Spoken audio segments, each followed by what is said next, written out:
आज मुल्क भर में यौम दिफा भरपूर मिली जोशो जज्बे के साथ मनाया जा रहा है और आज के दिन की मुनासबत से हमारा जो खुसूसी प्रोग्राम है वो भी जारी है। और इस वक्त प्रोग्राम में हमें ज्वाइन किया है 1965 की जंग के गाजी और hero brigadier retired Hamid Saeed साहब ने।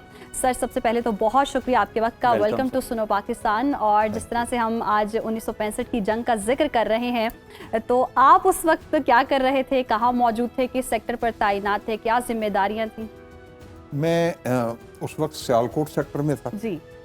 और जो जम्मू से सड़क आती है सियालकोट की तरफ, उसको जम्मू सुचेतगढ़ रोड अमूमन बोला जाता है, क्योंकि उसके ऊपर एक बड़ी सी टेकड़ी है सुचेतगढ़।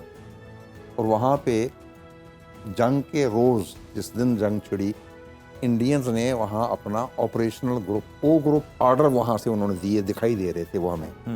उधर पर बैठे हुए बड़े सीनियर अफसर ऑर्डर दे रहे हैं। तो मैं सियालकोट सेक्टर में था और मेरा ताल्लुक तोपखाने से है और एक शोरा आफाक यूनिट है 4 मीडियम रेजिमेंट आर्टिलरी। उस वक्त 4 फील्ड रेजिमेंट थी, अभी 4 मीडियम हो गई। उसमें मैं गन पोजीशन अफसर था, जो 6 गन उसका इंचार्ज होता है। और हमारा काम जाहिर है दुश्मन पे गोलाबारी करना, उसको तबाह करना और उसके एडवांस को रोकना और अपने ट्रुप्स को हिफाजती फायर जो है वो मुहैया करना। ये थी हमारी सूरत हाल। ये हम उधर डिप्लॉयड थे जी। चंद रोज़ कबल हम डिप्लॉय हो चुके हुए थे सियालकोट सेक्टर। सही। और जनरल जमाल सैद मियाँ जो उस वक्त मेजर थे, वो यूनिट के सेकंड इन कमांड थे। कर्नल नज़र मरहूम उस वक्त यूनिट के कमांडिंग अफसर थे।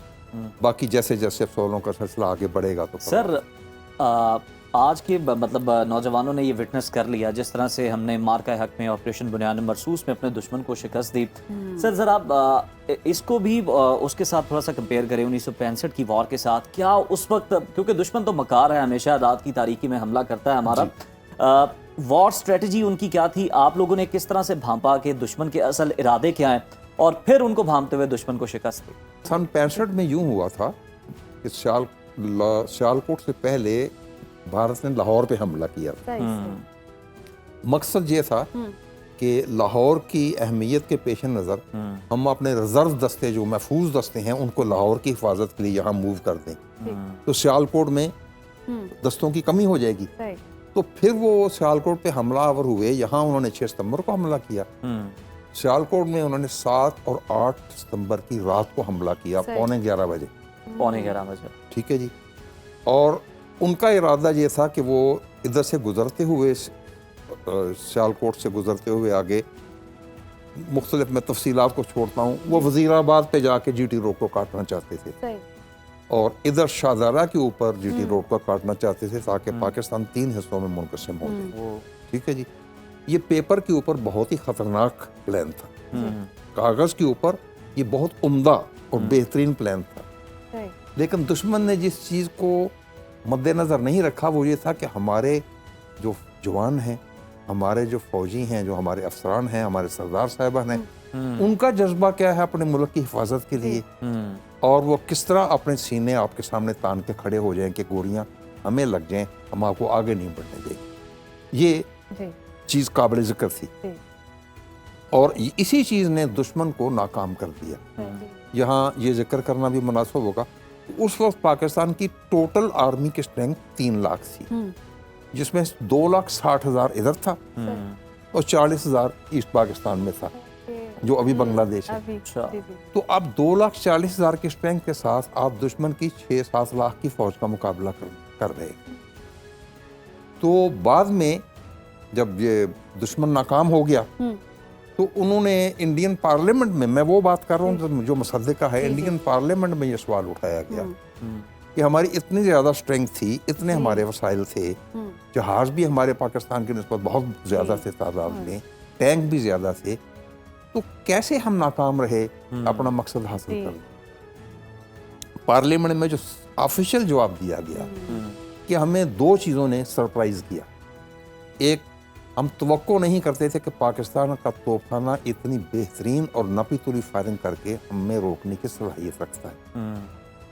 ये सरकारी जवाब है, ये सुनी सुनाई बात नहीं। और दूसरा, हम तवक्को नहीं करते थे कि पाकिस्तान की छोटी सी एयरफोर्स जो है वो मुकम्मल सुप्रीमेसी हासिल कर लेगी कि हमें थोड़ा फ़ज़ा से ही आउट कर दे। और उस ज़माने में आपकी दिलचस्पी की खातिर मैं जी, जी। हकीकत बयान कर दूं, जी अवाम में एक अवामी नारा था कि जी। पाकिस्तान को 3 एज ने बचाया है, ओके अल्लाह, एयरफोर्स, जी, आर्टिलरी। जी जी आर्टिलरी। तो ये अल्लाह, एयरफोर्स, आर्टिलरी, 3 एज का सहारा जो है ये अवामी नारा। सही तो अल्हम्दुलिल्लाह दुश्मन के जब लड़ाका दस्ते आगे बढ़े तो जहां इब्तदाई 1500 गज के अंदर अंदर उनको रोक लिया गया और उससे फिर आगे नहीं बढ़ने दिया। फिर 17 रोज तक यही होता कि दुश्मन बार बार मजीद फोर्सेस लेके हमलावर होता था और हमारी तरफ से जवाबी फायर और उनके जो ललकार थे वो लोग आते थे, उनको शिकस्त देना, उन कैजुअल्टीज करना और उनको आगे बढ़ने से रोकना। क्या बात। तो 17 रोज तक हमने आगे नहीं बढ़ना दिया। अब यहाँ 3 चीजें बहुत अहम। जी जी अवामी जज्बा क्या था, जी फौज का जज्बा क्या था जी और हुकूमती तौर पे क्या सूरत हाल। ये Right. तीनों चीजें अपनी जगह है। एक तो कौमी जज्बा जो खुद ब खुद पैदा होता है, जो क्रिएट नहीं किया जाता। जी ये हकीकत बता रहा हूँ कि चोरों ने चोरी छोड़ दी रातों रात। जो लोग चोरियां और डाके डालते थे उन्होंने काम छोड़ दिया। वाह। और इससे पहले हमने जितनी जंगें लड़ी थी वो बहैसियत एक गुलाम कौम के अपने आकाओं के लिए लड़ी थी 1947 से पहले। जी। ये पहली जंग थी जो हमने अपनी कौम की खातिर खुद लड़ी थी और उसका जज्बा ही कुछ और था अच्छा कि ये मुल्क हमने हासिल किया है बड़ी मुश्किल से, इसको हमने बचाना है हर सूरत, बेशक। क्योंकि इसके बाद हमारे पास और कोई जगह नहीं जाने की। सर जज्बों की बात हो रही है और आगे जज्बों के हवाले से जी, जी। पूछा भी जाएगा और जब हम सुन रहे होते हैं हमारा भी जज्बा बहुत बढ़ जाता है। जी। यहाँ मुझे एक बात जाननी है, सियालकोट सेक्टर की बात हो रही थी और आप भी वहाँ मौजूद थे और वो दोबारा अगर मंजर आप सोचें तो क्या सामने आता है, कैसे आप बयान करेंगे उस चीज़ को भी, और जिस तरह से हम देखते हैं कि दुश्मन करीब आ रहा हो और फायर की इजाज़त ना मिल रही हो, उस सूरत में फिर क्या कंडीशन रही? ये बहुत अहम अच्छा सवाल है। जी यानी जब 11:15 बजे दुश्मन ने फायर खोल दिया और उसने हमला और वो दुश्मन हो गया। मैं सियालकोट सेक्टर की बात कर रहा हूँ, जी। Across straight Sialkot Jammu road, जिधर हमारा ब्रिगेड था, जिसकी सपोर्ट में मेरी यूनिट थी। तो आगे ऑब्जर्वर भी हमारे यूनिट के थे, मेजर एजाज, कैप्टन एजाज अहमद, उस वक्त बाद में ब्रिगेडियर होके वो रिटायर हुए, मरहूम, अल्लाह ताला गरी की रहमत करे। हाँ। तो उन्होंने वहाँ से वायरलेस के ऊपर कहा 3543 फायर फायर फायर, वो कॉल कर रहे थे वायरलेस के ऊपर। और इधर से हम जब अपने हेडक्वार्टर से पूछा, उन्होंने डिवीजन आर्टिलरी हेडक्वार्टर से पूछा, उधर से डिवीजन से और GHQ से, उन्होंने कहा नो फायर।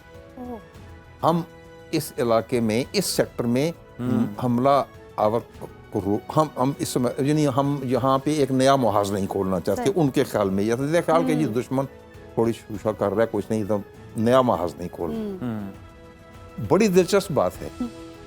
दूसरे 2 गन पोजीशन ऑफिसर थे, एक कैप्टन उस वक्त जावेद अहमद भट्ट और एक थे मोहम्मद सलीम।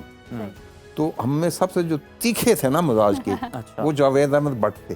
अच्छा। तो उन्होंने मुझे फ़ोन किया, अहमद सईद। मैं कहा यस सर, ये फायर दुश्मन वो एजाज फायर मांग रहा है। जी हाँ, तो फायर नहीं उसको देना। मैं कहा जी बगैर पूछे कैसे फायर दे सकते हैं, ये तो 2 मुल्कों की लड़ाई छिड़ जाएगी। ओ यार वो कह रहा है मैं मारा जा रहा हूँ, उसका तुमने कॉल सुनी है? मैं कहा जी कि हाँ, वो कह रहा है 4 फील्ड वालों, अगर तुमने मुझे फायर नहीं देना था तो मुझे यहाँ क्यों भेजा था? अच्छा। अब अगर मैं जिंदा रहा तो फिर आकर तुमसे सवाल करूंगा कि मुझे तुमने उस टेकरी पर क्यों भेजा था जब मुझे फायर नहीं देना था। ये वो इतना डेस्परेट है। और वो कह रहा है कि अब तो उन सिखों की, हिंदुओं की गालियों की आवाज़ भी हमें आ रही है। दे आर अब्यूजिंग अस। तो हम क्या बैठे रहेंगे? मैंने कहा फिर क्या करें? कहते हैं मैं तो फायर कर लगा। मैं कहा जी फिर मैं भी करने लगा। मैं भी आपके साथ ही हूँ। तो कैप्टन लेफ्टिनेंट सलीम जो हम सब में से थोड़े धीमे मिजाज के थे, मुझसे वो सीनियर थे, धीमे मिजाज के थे और बड़े डिसिप्लिन होने का सही। मैं कहा यस सर। तो फायर किसने किया? मैं कहा मैंने किया। बगैर पूछे कर दिया? मैं कहा हाँ जी, तो मैं भी कर लगा। तो इस तरह हमने फायर शुरू कर दिया। जब हमें फायर शुरू किए हुए तक 20-25 मिनट हो गए, तो तो फिर पीछे से आया कि हाँ यू कैन फायर। तो जनरल जब सेकंड इन कमांड थे मेरे जमाल साहब मियां, उन्होंने टेलीफोन में पूछा यार ये फायर किधर से आ रहा है? मैं कहा जी पता नहीं, दुश्मन का फायर आ रहा है। पता चलता है कोई गोले किसके हैं, फट रहे हैं कौन के हैं? मैं कहा जी ये अच्छा, कहने की बात ये है कि अल्हम्दुलिल्लाह ये तो अच्छा हुआ, हमने जो भी किया दुश्मन को हमने रोक लिया। अगर ये जंग ना होती और हमने जो इनिशिएटिव लिया था, जी, जो हम फैसला तीनों खुद का से- कोर्ट मार्शल हो जाता।